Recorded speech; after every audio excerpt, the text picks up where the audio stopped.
Era una mañana tranquila en Málaga, con el sol iluminando las calles del centro y el aroma del café flotando en el aire. Desde mi casa en el barrio de La Malagueta, marqué el número de mi hijo adoptivo, Diego, con la voz suave, como siempre.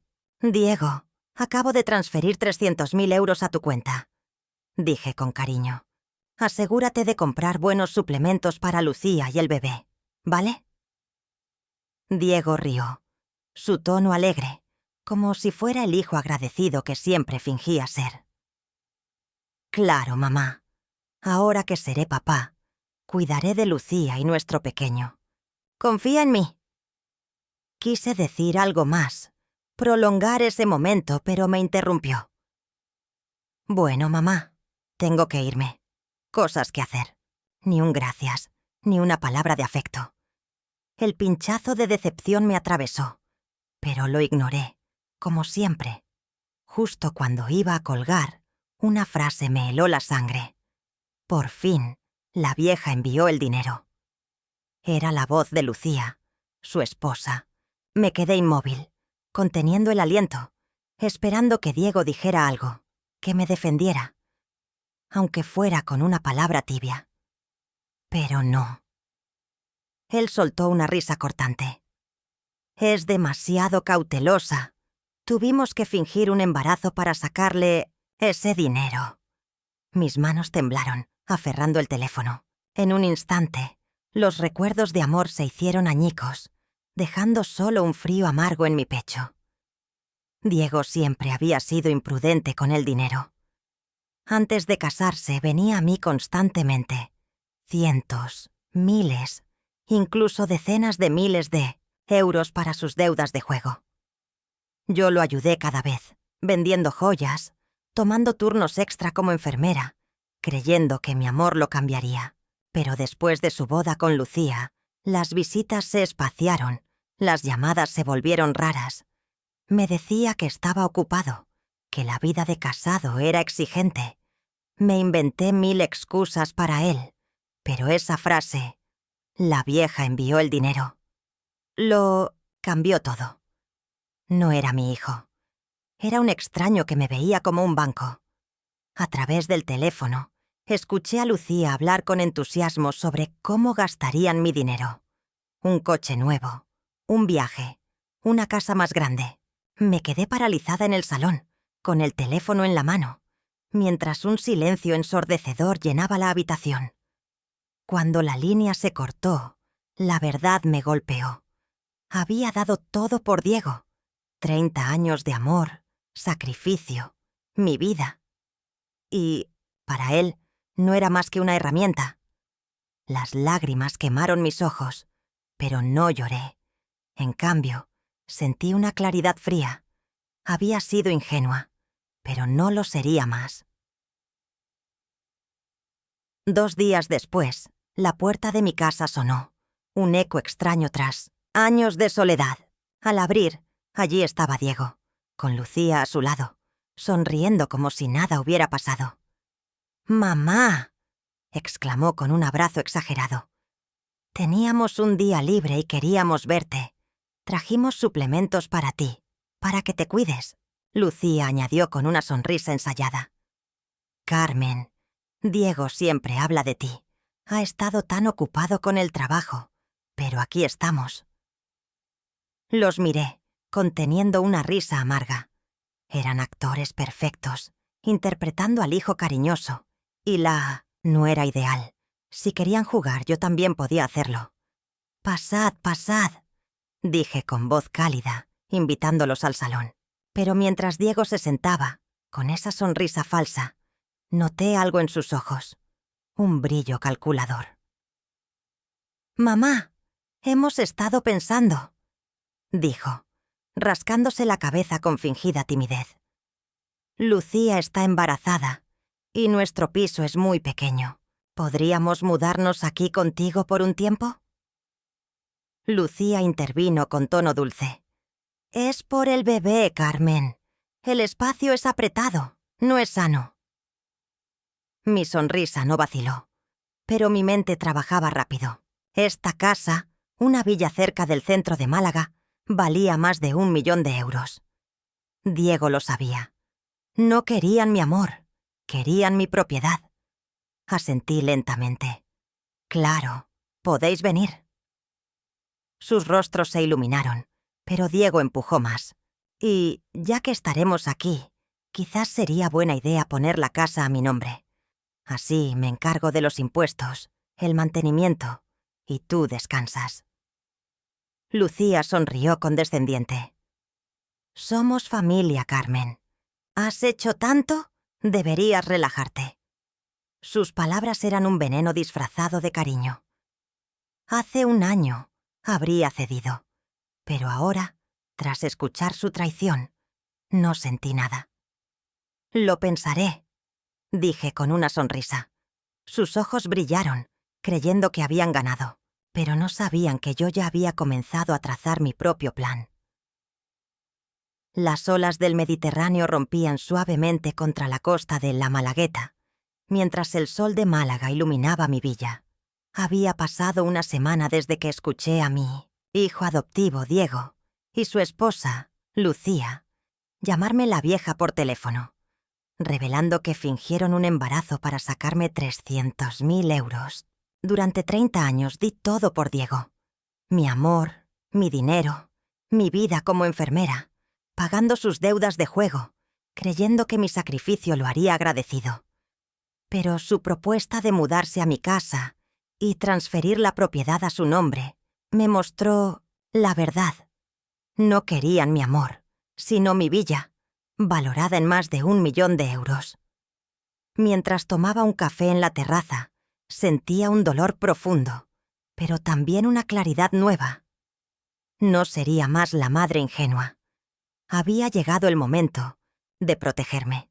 Diego y Lucía se mudaron a la villa pocos días después, con sonrisas falsas y gestos ensayados. «Mamá, gracias por acogernos», dijo Diego, abrazándome con una calidez que ahora veía como teatro. Lucía añadió con dulzura fingida: «Carmen, esta casa es perfecta para el bebé. Eres un ángel».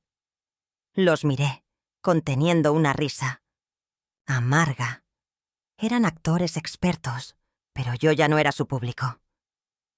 «Me alegra que estéis aquí», respondí con una sonrisa calculada. Desde ese día su comportamiento cambió. Diego, que nunca había limpiado un plato, empezó a fregar la cocina. Lucía preparaba desayunos, ofreciéndome zumo de naranja con una sonrisa que no llegaba a sus ojos. Todo era una actuación, y yo decidí seguirles el juego mientras planeaba mi respuesta. Una mañana, mientras Diego estaba en el jardín, Lucía se sentó a mi lado en el salón. «Carmen, ¿cómo va lo de la transferencia de la casa?», preguntó con tono casual, pero ojos brillantes de codicia. Fingí confusión. «Aún falta algo de papeleo. Es un proceso complicado». Su sonrisa se tensó, pero se recuperó rápido. «Sin prisa, claro. Solo queremos ayudarte a descansar». Asentí, pero mi mente estaba alerta. Esa noche, mientras ellos dormían, me colé en el estudio donde Diego dejaba su portátil. No tenía la contraseña, pero vi un sobre en su escritorio con el logo de una compañía de seguros. Al abrirlo, mi corazón se detuvo. Era un folleto sobre pólizas de vida de alto valor para familiares mayores. Una nota escrita a mano decía: «Confirmar con agente, 2M euro». Mis manos temblaron. ¿Estaban planeando una póliza de vida a mi nombre?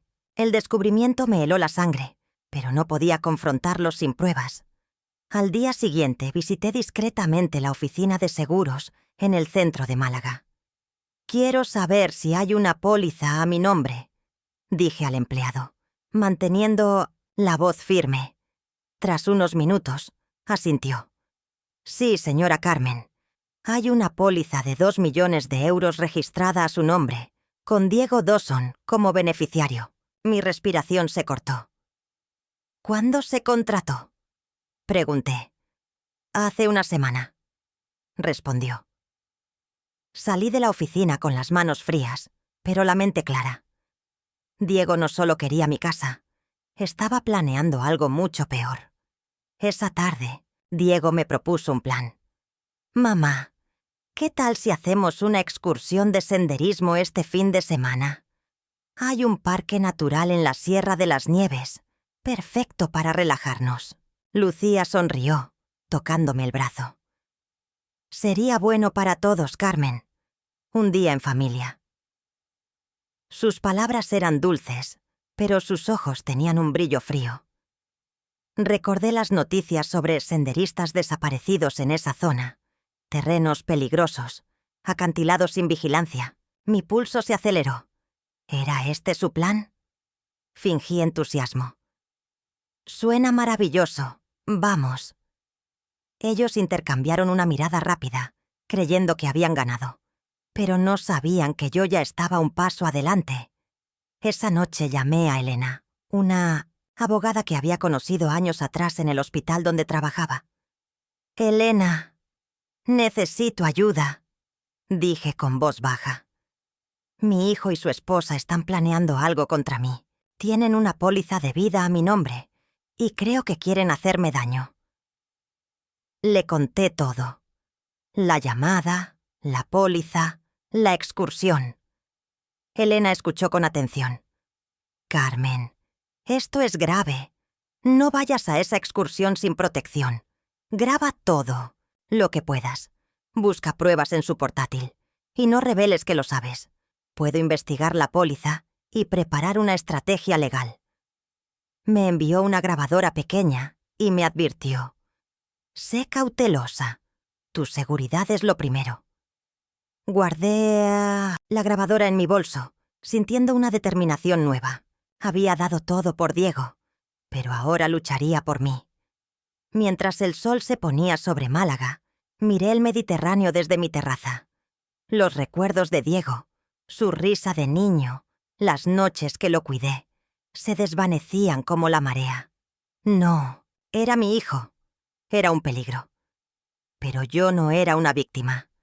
Con la herencia de Carmen y mi ingenio, escribiría mi propio final.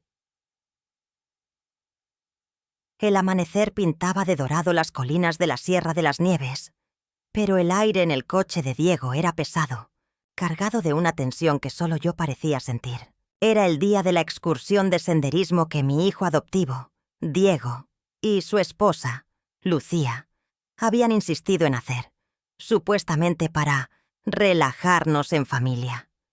Pero yo, Carmen, de 60 años, sabía la verdad. Hace una semana descubrí que fingieron un embarazo para sacarme 300.000 euros, y en el portátil de Diego encontré correos que confirmaban una póliza de vida de 2 millones de euros a mi nombre y un plan para hacer mi muerte parecer un accidente en esta excursión. Durante 30 años, di todo por Diego. Mi amor, mi dinero, mi vida como enfermera, pagando sus deudas de juego.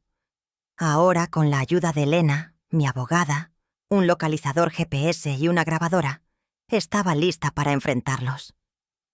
Mientras conducíamos hacia la sierra, con el Mediterráneo desvaneciéndose en la distancia, sentía una calma feroz.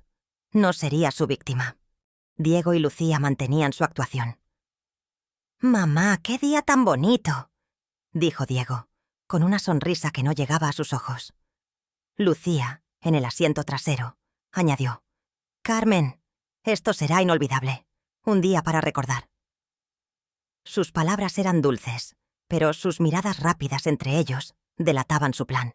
En mi bolso la grabadora estaba encendida y el GPS, activado, enviaba mi ubicación a Elena, quien había coordinado con la policía para vigilar de cerca. Llevaba un spray de defensa personal y mi mente estaba alerta.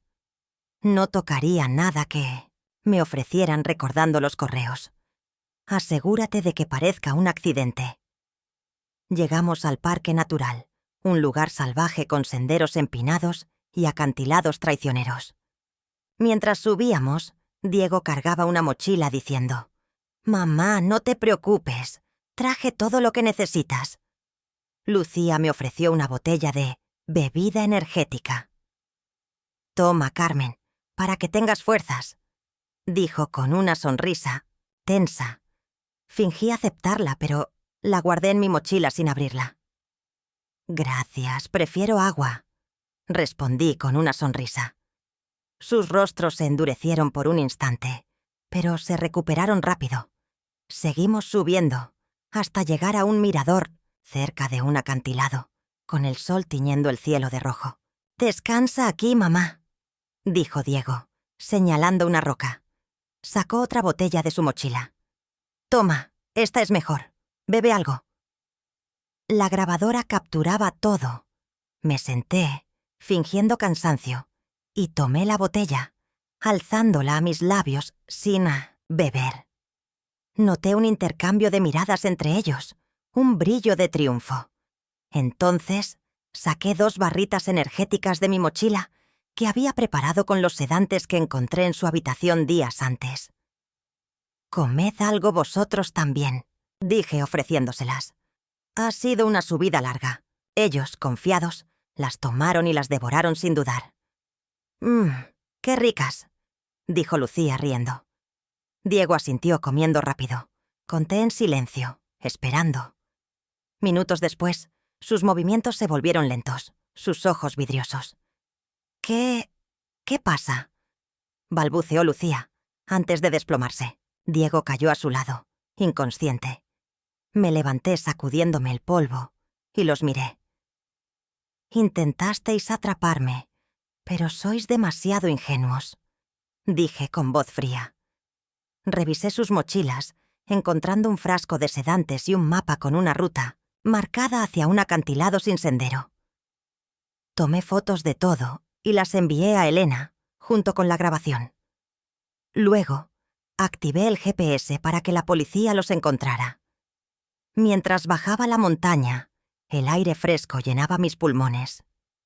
No sentía culpa, solo alivio. Ellos habían planeado mi muerte, pero yo había escrito el final.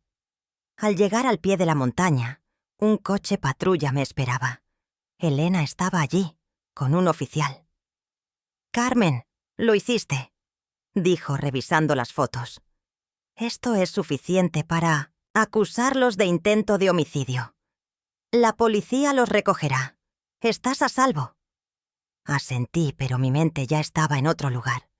Mientras conducíamos de vuelta a Málaga, pensé en Diego. El niño que adopté, al que salvé de deudas, al que amé con todo mi corazón. Ese niño ya no existía. Había dado todo por él, pero ahora vivía para mí. Esa noche, en mi villa, miré el Mediterráneo desde la terraza. La herencia de Carmen, mi fuerza y la ayuda de Elena me habían salvado.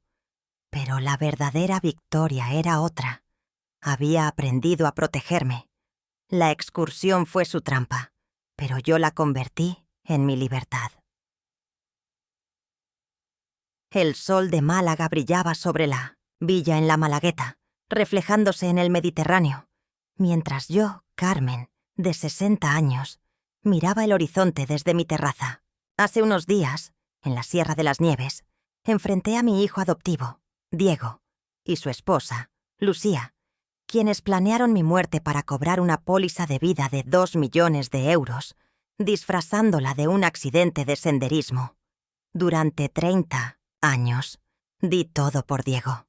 Mi amor, mi dinero, mi vida como enfermera, pagando sus deudas de juego, creyendo que mi sacrificio lo haría agradecido. Pero descubrí su traición. Una falsa gravidanza, correos sobre mi accidente y, con la ayuda de Elena, mi abogada, los atrapé. Usé sus propios sedantes para dejarlos inconscientes. Grabé sus confesiones y la policía los encontró. Ahora, con pruebas sólidas, estaba lista para que pagaran. Mientras tomaba un café sentía una calma nueva. No era solo por justicia, era por renacer. Tras la excursión, Diego y Lucía fueron detenidos en el hospital, donde despertaron confundidos y debilitados. La policía, alertada por mi localizador GPS, los interrogó. Y las pruebas, fotos de los sedantes, el mapa, los correos, la grabación, Los incriminaron por intento de homicidio. Elena me llamó esa mañana. «Carmen, el caso es sólido», dijo con entusiasmo. «Las grabaciones capturan su confesión, los correos muestran el plan, y el frasco de sedantes tiene sus huellas. Presentaremos cargos por intento de homicidio, fraude y conspiración. La póliza está anulada y tu herencia protegida». Pregunté con cautela. «¿Qué pasará con ellos?» Elena fue directa. «Enfrentarán prisión, pero podrían intentar manipularte. Graba todo contacto». Asentí, decidida. No volverán a engañarme. Esa semana Diego intentó contactarme desde el hospital. Su mensaje era patético. «Mamá, fue un error. No queríamos hacerte daño. Por favor, ayúdanos». Lucía llamó con voz temblorosa. «Carmen, estamos destrozados. Hazlo por el bebé». Activé la grabadora y respondí. «Lucía, no. Hay bebé. Sé lo de la póliza y el accidente. Hablaréis con mi abogada». Colgué, enviando la grabación a Elena, quien respondió. «Esto refuerza el caso. Su desesperación los está hundiendo». Pero Diego no se rindió. Una noche apareció en mi villa, pálido y con los ojos rojos. «Mamá, lo siento», suplicó cayendo de rodillas. «Fue Lucía. Ella me presionó. Retira los cargos». La grabadora estaba encendida. «Diego, planeaste mi muerte», dije fría. «Asume las consecuencias». Él lloró, pero sus lágrimas eran falsas. «Hablarás con Elena», dije cerrando la puerta. Días después, Elena me llamó con noticias. «Carmen, encontramos más pruebas. Diego intentó borrar los correos desde el hospital, pero los recuperamos. También hay un contrato falso para transferir tu villa a su nombre». Mi pulso se aceleró. «¿Eso asegura la victoria?», pregunté. «Sí», dijo Elena. «El juez está indignado por su obstrucción. La audiencia será en un mes. Estás a salvo. Y la villa es tuya». Sentí un alivio frío. Recordé los años con Diego. Cómo lo adopté. Cómo pagué sus deudas. Cómo lo puse por encima de todo. Pero su traición me había liberado. Mientras tanto, comencé a reconstruir mi vida. Me uní a un grupo de voluntarias en el Centro Cultural de Málaga, ayudando a organizar talleres de baile y pintura. Bailar sevillanas bajo los naranjos, compartir risas con otras mujeres, tomar vermut en el paseo del parque, me llenó de una alegría nueva. Pero un encuentro inesperado cambió todo. Una tarde, mientras paseaba por la playa, vi a un hombre mayor herido en la arena, con la pierna atrapada entre rocas. Sin dudar, usé mis habilidades de enfermera para estabilizarlo y llamé a emergencias. En el hospital me agradeció. «Soy Javier Torres, director de Torres Group. Gracias por salvarme». Mi corazón dio un vuelco. Torres Group era la empresa con la que Diego había intentado negociar. «Solo hice lo correcto», dije con una sonrisa, pero sus ojos brillaban con gratitud. «Carmen, quiero verte otra vez, no solo para agradecerte», asentí, sintiendo una chispa de esperanza. Esa noche, mirando el Mediterráneo, pensé en Diego, el niño que amé, el hombre que me traicionó. La herencia de Carmen me dio un escudo, pero mi fuerza vino de dentro. Con Elena, Javier y mi nueva comunidad, estaba lista para escribir un nuevo capítulo. El sol de Málaga se alzaba sobre la Malagueta, bañando mi villa en una luz dorada que reflejaba el Mediterráneo. Yo, Carmen, de 60 años, miraba el horizonte desde mi terraza, con un café en la mano, sintiendo una paz que no había conocido en años. Hace semanas, en la Sierra de las Nieves, desbaraté el plan de mi hijo adoptivo, Diego, y su esposa, Lucía, para matarme y cobrar una póliza de vida de 2 millones de euros, disfrazándolo de accidente. Durante 30 años, Di todo por Diego. Mi amor, mi dinero, mi vida como enfermera, pagando sus deudas de juego, creyendo que mi sacrificio lo haría agradecido. Pero su traición, una falsa gravidanza, correos planeando mi accidente, me abrió los ojos. Con la ayuda de Elena, mi abogada, y pruebas irrefutables, grabaciones, correos, sedantes, los atrapé. Ahora detenidos y enfrentando cargos, por intento de homicidio, su mundo se desmoronaba. Mientras, un encuentro con Javier Torres, el empresario al que salvé, abría una puerta nueva. Sentía una fuerza renovada. No era solo por justicia, sino por renacer. Diego y Lucía, aún en el hospital, intentaban manipularme. Recibí un mensaje de Diego. «Mamá, fui un estúpido. Por favor, sálvame». Lucía envió otro. «Carmen, hazlo por la familia. Retira los cargos». Activé la grabadora y respondí a Diego. «Planeaste mi muerte. No hay familia aquí». Colgué, enviando la grabación a Elena, quien respondió. «Esto fortalece el caso. Su desesperación los incrimina más». Pero Diego no se rindió. Una noche llamó desde una cabina. «Mamá, Lucía me obligó. No quería hacerlo. Ayúdame». Su voz temblaba, pero la grabadora capturó su falsedad. «Hablarás con mi abogada», dije cortante. Elena me advirtió. «Carmen, están perdiendo. La audiencia es en 3 semanas. Mantente firme». Días después, Elena trajo noticias. «Carmen, la policía encontró más pruebas. Diego intentó sobornar a un guardia para destruir las grabaciones, pero lo grabaron. También hay un contrato falso para transferir tu villa, firmado con tu nombre falsificado». Mi pulso se aceleró. «¿Eso asegura la victoria?», pregunté. «Absolutamente», dijo Elena. «El juez está furioso por su obstrucción. Enfrentarán años de prisión, y tu villa está protegida». Sentí un alivio frío. Recordé los años con Diego. Cómo lo adopté, cómo pagué sus deudas, cómo lo puse por encima de todo. Pero su traición me había liberado.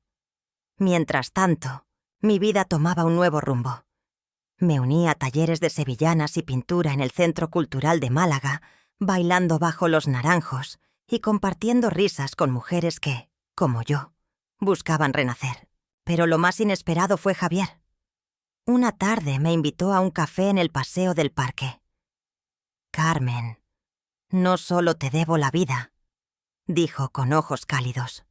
«Quiero conocerte mejor». Su sinceridad me desarmó. Era el director de Torres Group, la empresa con la que Diego había intentado negociar, pero nunca mencioné a Diego. «Me gustaría eso», respondí, con una sonrisa. Javier no prometía grandezas, pero su calma y atención eran un bálsamo. Comenzamos a vernos, paseos por la playa, cenas en terrazas, conversaciones sobre la vida. Por primera vez sentía que alguien me veía como Carmen, no como la madre de alguien. Una noche Diego escapó del hospital y apareció en mi villa, desesperado. «Mamá, por favor, retíralo. Estamos arruinados. No quería matarte. Fue un error». La grabadora estaba encendida. «Diego, me traicionaste», dije con voz fría. «Asume las consecuencias». Él gritó. «Eres mi madre. Me debes todo». Pero sus palabras ya no me tocaban. Llamé a la policía, que lo detuvo en minutos. Elena me llamó. «Carmen, su escape agrava los cargos. El caso está ganado». Miré una foto antigua de Diego, de niño, en la playa. Ese niño se había ido. Lo guardé en un cajón, con los recuerdos de una vida que ya no era mía. Esa tarde Javier me llevó a un restaurante en la Costa del Sol. «Carmen, eres increíble», dijo tomando mi mano. «Lo que has enfrentado. Quiero estar a tu lado». Sonreí, sintiendo una chispa de esperanza. La herencia me dio un escudo, Elena me dio justicia, pero Javier me dio algo más, la posibilidad de un nuevo comienzo. Mientras el sol se ponía, supe que mi renacer apenas empezaba.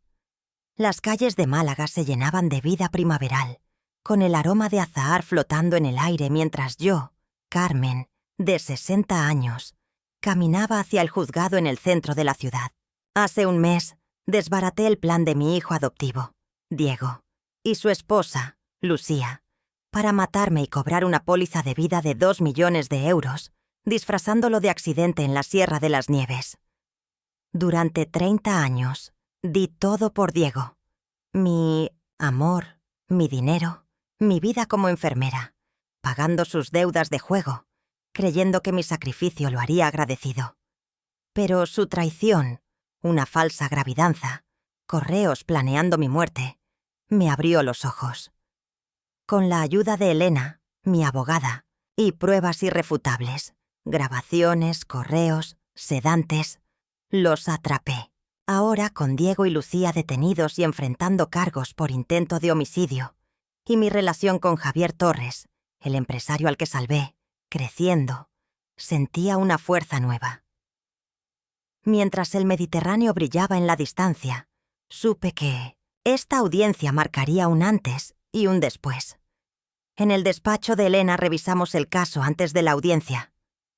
«Carmen, tenemos todo», dijo con confianza.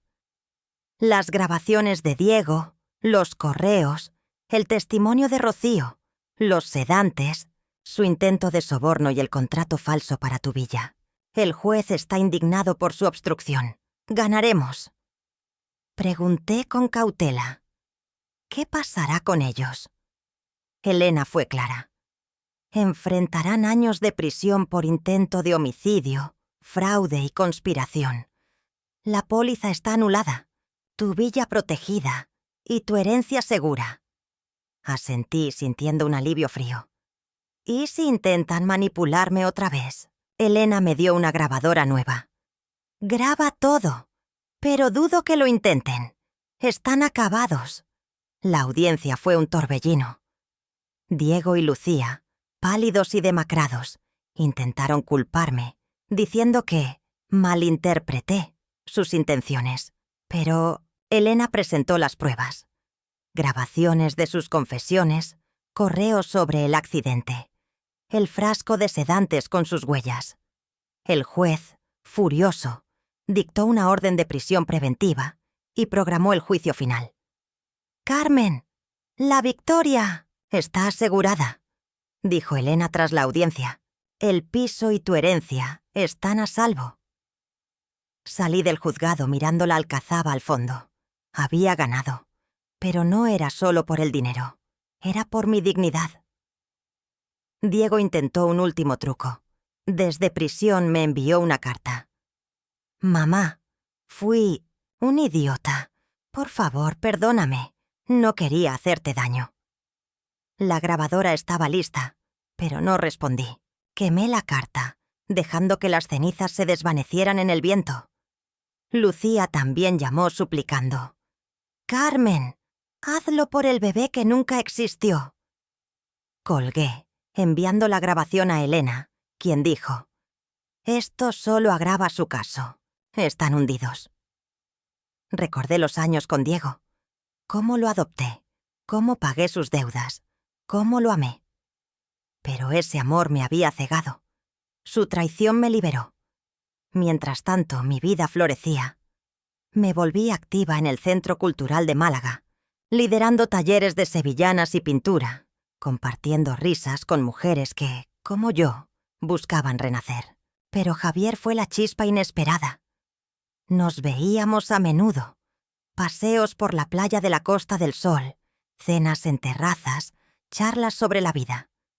Una noche, en un restaurante frente al mar, tomó mi mano. «Carmen, eres una fuerza de la naturaleza», dijo con ojos cálidos. «Quiero estar contigo, no solo ahora, sino siempre». Su sinceridad me desarmó.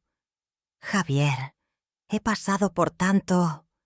Comencé, pero él me interrumpió. Y has salido más fuerte. Déjame caminar contigo. Sonreí, sintiendo un calor que no conocía desde hacía años. Una tarde, mientras pintaba en el centro cultural, Elena me llamó. Carmen, Diego y Lucía intentaron negociar un acuerdo, pero el juez lo rechazó. El juicio será en 2 meses y la sentencia será dura. Asentí, mirando un lienzo con olas del Mediterráneo. Que paguen, Elena. Yo ya estoy libre. Esa noche Javier me llevó a un tablao flamenco en Málaga. Mientras los bailaores zapateaban, sentí que mi corazón latía al ritmo. Había perdido a Diego, pero gané algo más grande: mi vida, mi comunidad y quizás un nuevo amor. Mientras el sol se ponía, supe que mi renacer estaba en marcha. La herencia me dio un escudo. Elena me dio justicia. Javier me dio esperanza. Pero yo me di lo más importante: la libertad de ser Carmen. La primavera había transformado Málaga, cubriendo las calles de la Malagueta con flores de azahar y llenando el aire de una calidez que reflejaba mi propio renacer. Yo, Carmen, ahora de 61 años, miraba el Mediterráneo desde la terraza de mi villa, con una taza de café en la mano. Hace un año, mi hijo adoptivo, Diego, y su esposa, Lucía, intentaron matarme para cobrar una póliza de vida de 2 millones de euros, disfrazándolo de accidente en la Sierra de las Nieves. Durante 30 años di todo por Diego. Mi amor, mi dinero, mi vida como enfermera, pagando sus deudas de juego, creyendo que mi sacrificio lo haría agradecido. Pero su traición, una falsa gravidanza, correos planeando mi muerte, me abrió los ojos. Con la ayuda de Elena, mi abogada, y pruebas irrefutables, grabaciones, correos, sedantes, los derroté. Ahora, con Diego y Lucía enfrentando las consecuencias legales, y mi relación con Javier Torres, el empresario al que salvé, floreciendo, sentía una paz profunda.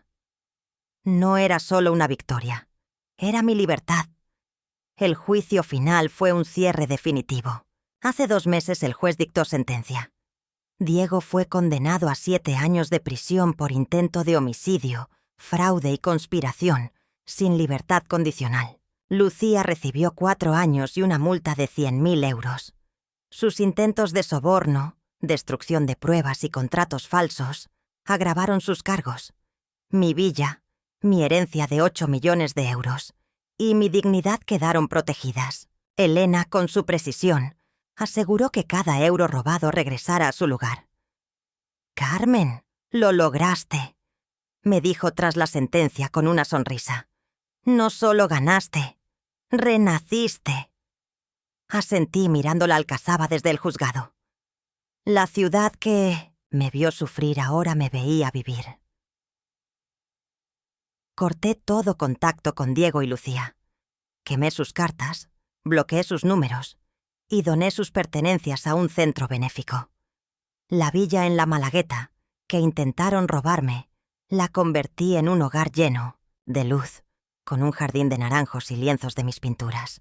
Pero mi verdadera pasión nació en el Centro Cultural de Málaga, donde lideraba talleres de sevillanas, pintura y escritura para mujeres mayores.